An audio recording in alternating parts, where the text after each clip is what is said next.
Pride Daily. Hi there, I'm Kev McGrath. Coming up, legal gender recognition across the EU. First though, a homophobic and transphobic election candidate in Australia ain't an election candidate no more. Carston Woodhouse has been dumped by the Liberal Party after his mewlings on an evangelical Christian podcast resurfaced.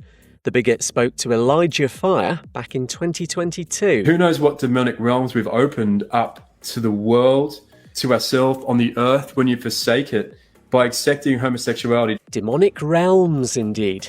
And I wonder what his thoughts are on gays getting hitched. There's this whole reality pretending that same-sex marriage is real, like it's not. Woodhouse also talked about the insanity of the trans agenda and had offensive views on feminism and Islam.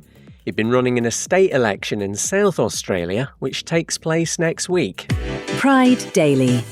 Next, the gender identity of trans people across the European Union must now be recognised in the likes of passports and birth certificates.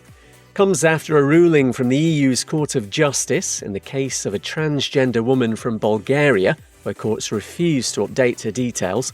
Judges have said this has to happen under European Union law, which trumps the rules in any member state, like Bulgaria, that ban legal gender recognition. Pride Daily. And after a store selling wigs for drag queens burnt down in Scotland, a crowdfunder's raised nearly £20,000. Wig Chapel's one of a number of businesses affected by a massive fire in the centre of Glasgow that shut the main train station there all week. Thousands of drag queens across the UK use the business, which has been completely wiped out after 10 years. The owner's got a target of £26,000 to help him start over. And there's a link to the GoFundMe page in our show notes.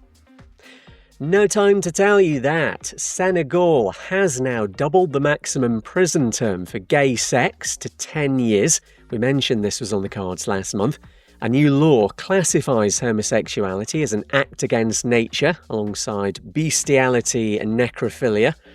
And America's Defense Department spent more on lobster in 1 month than on transgender healthcare in a year, $7 million compared with $5 million.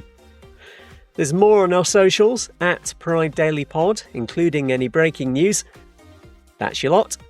I'll see you next week.